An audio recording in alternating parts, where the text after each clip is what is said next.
then later adopted for use by the United States Air Force. It also was the only plane that was flown in common by both the United States Air Force Thunderbirds Air Demonstration Squadron and the United States Navy Blue Angels. With a top speed of 2.5 times the speed of sound, I want you to look to your left and listen to the sound of freedom as we launch one of about 70 remaining flyable F-4 Phantoms in the world from the 82nd Aerial Target Squadron. It's the F-4 Phantom II.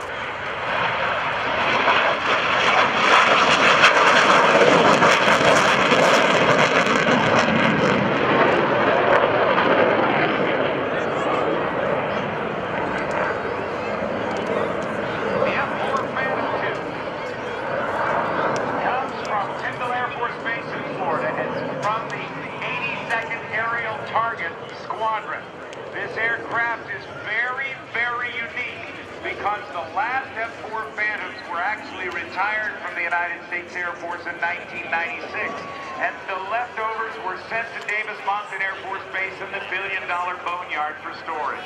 But the 82nd Aerial Target Squadron brought them out of retirement, and this is the airplane we see today, flown by Lt.Col Wayne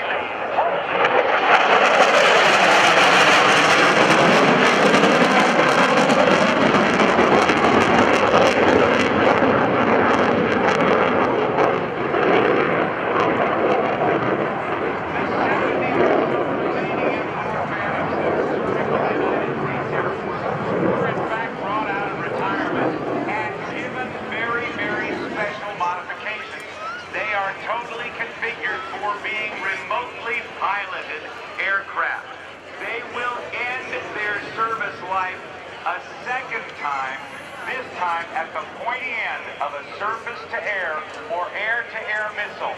This airplane, and about 10 or 12 like it each year, will actually be destroyed by a missile, by a live missile. The pilots who fly them from the ground are supplemented during practice with pilots who sit in from the air, and that's what Wayne Chitmon will do. Here's the Phantom, the QF-4E.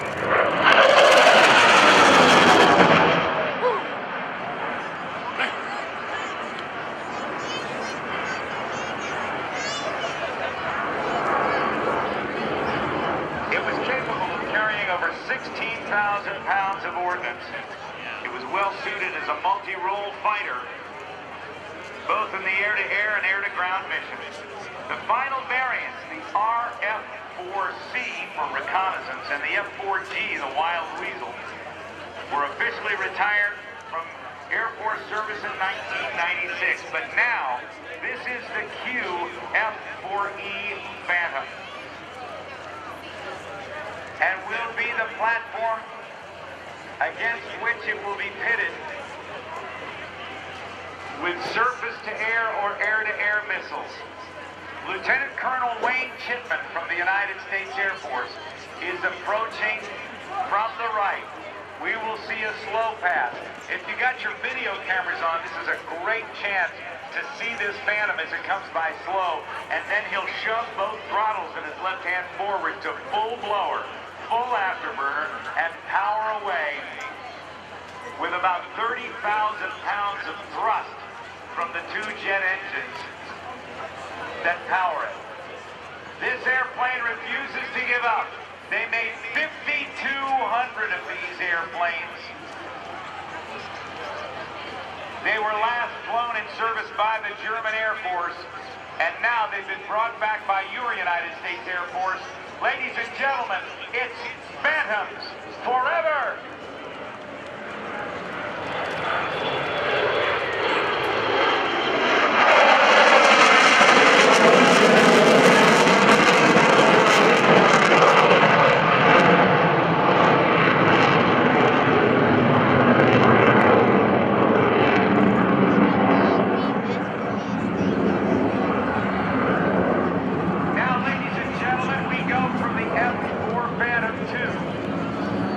To the next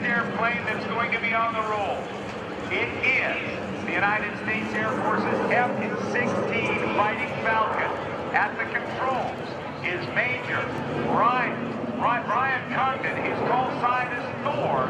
Look at this. This is the Viper, as they call it, from the 20th Fighter Wing at Shaw Air Force Base in Sumter, South Carolina. The F-16 Fighting Falcon.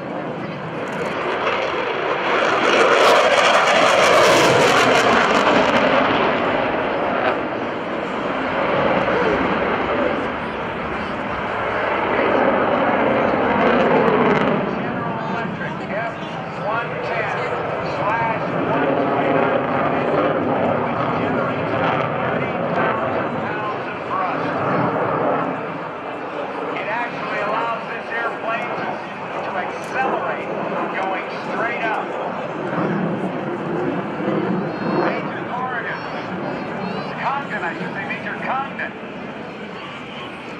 sits in a 30-degree reclined seat so he can better withstand the incredible G-forces at an almost 2 times the speed of sound top speed.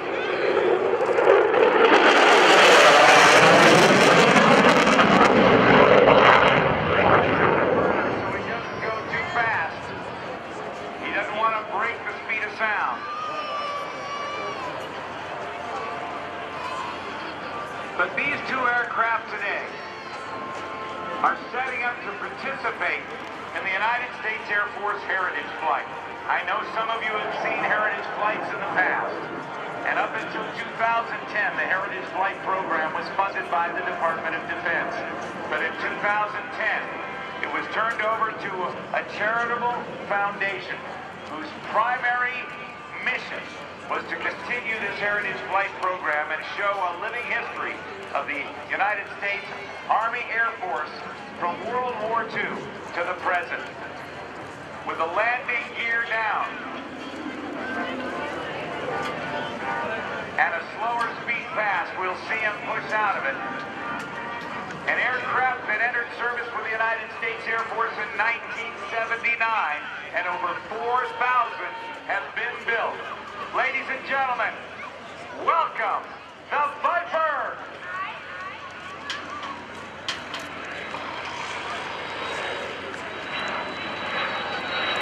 Gear up!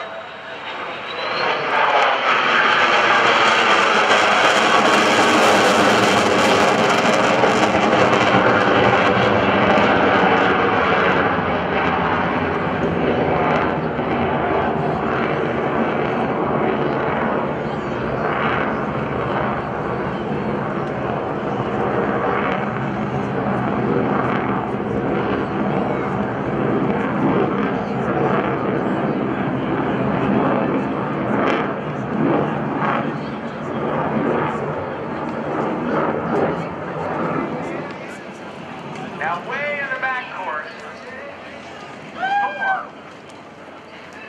Brian Congdon, is working his way in for his photo and dedication pass.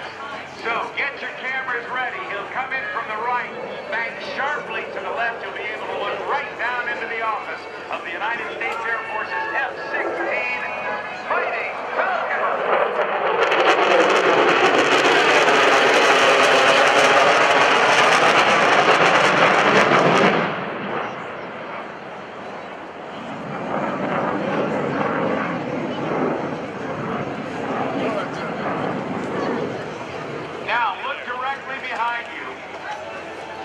Because we're going to set up for a rejoin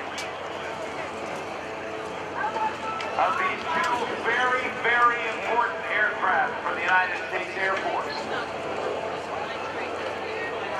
This is called the rejoin. Lt.Col Wayne Chitmon in the lead in the QF-4E.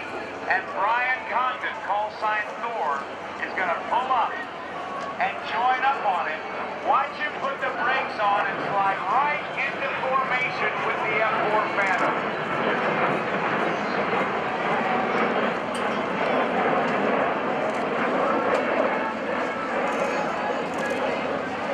Now that deserves a round of applause. That's a great rejoin. Yes, indeed. That was Sierra Hotel. I see, yeah, I get that. I get that. Well, ladies and gentlemen, let me take a moment to explain the next part of our program. It was in 1997 that the leaders of Air Combat Command assembled a select group of retired military and civilian pilots, airshow performers, to commemorate and celebrate the 50th anniversary of the United States Air Force. That was 1997, and from that flight was born the Heritage Flight, a unique visual representation of the Air Force's history, from the days of the Army Air Corps to the present. Flying in formation today, the McDonnell Douglas QF-4E Phantom II, piloted by Lt.Col Wayne Chitmon, and an Air Force F-16 C-model Fighting Falcon, piloted by Major Brian Congdon. This, ladies and gentlemen, is the United States Air Force Heritage Flight. The music you hear by Dwayne O'Brien from the band Little Texas. The title of the song is We Remember. The Heritage Flight.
Veterans in attendance whose sacrifices over the years have helped preserve America's freedom.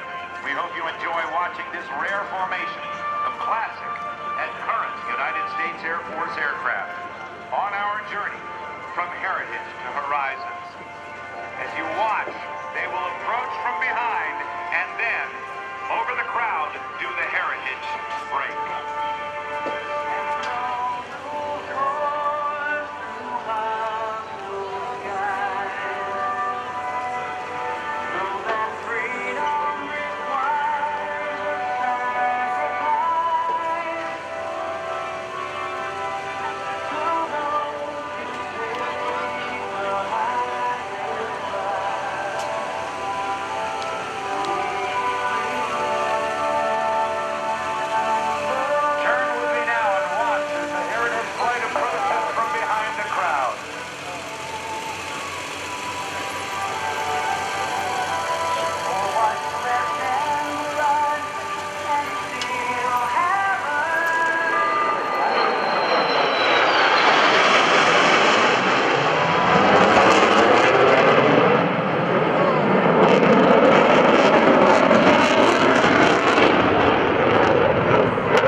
Following him in the F-16 Fighting Falcon, the Viper as it is known, is Major Brian Congdon. It's the Viper!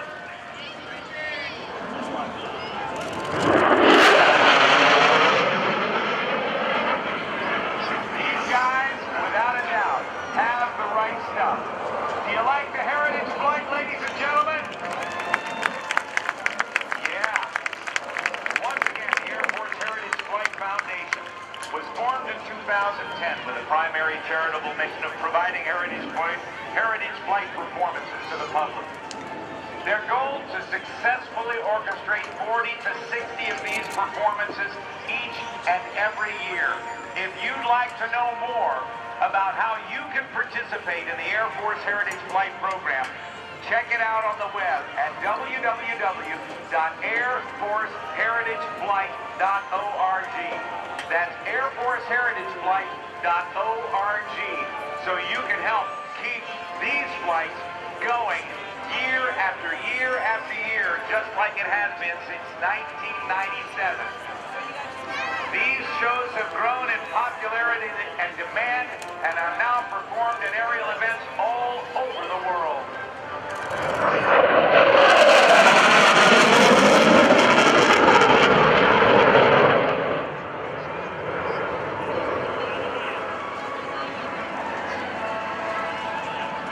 During routine practice of these QF-4s down at Tyndall Air Force Base and at Holloman Air Force Base out in New Mexico, the pilot will sit in the front seat as a safety pilot while it's being controlled from the ground.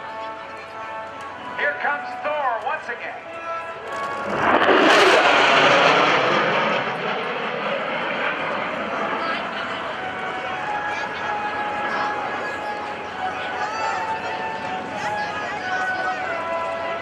Now, I've mentioned a bunch of numbers, one of which is that they have built 5,200 Phantoms.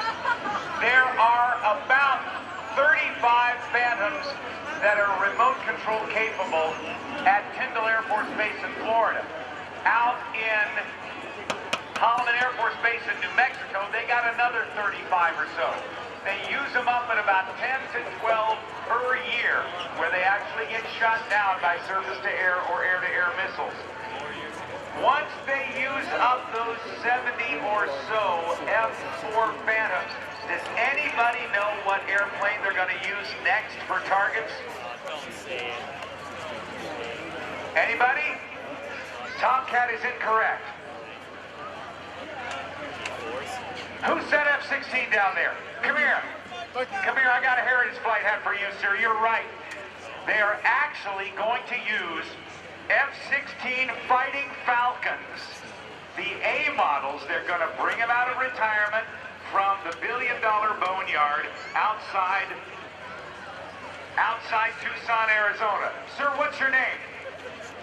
Dave Harris? That's a Heritage Flight hat for you, sir. You are very welcome. Good. An educated guess. Way to go, sir. I want to get a picture with you after the show's over, okay? All right. Still to come. Now look at the landing here. You see the parachute out behind the F-4 Phantom II? That's how they landed those jets. When they were flying with the United States Air Force, when they were flying with the Navy, if they were landing on a carrier, of course they used the tail hook. But look at the difference in how the F-16 Fighting Falcon lands. Major Brian Congdon will grease it, and he's going to keep that nose wheel off the ground as long as possible, using the wings and fuselage as aerodynamic braking rather than a parachute. Keeps the nose way up. The airspeed bleeds off, and the nose then drops down onto the runway. Once again, airforceheritageflight.org. Congratulations to Dave Harris, who got the right answer on the next aircraft to be used for the 82nd Aerial Target Squadron. I'll see you before the show's over, all right, partner? Way to go, man. Look at that.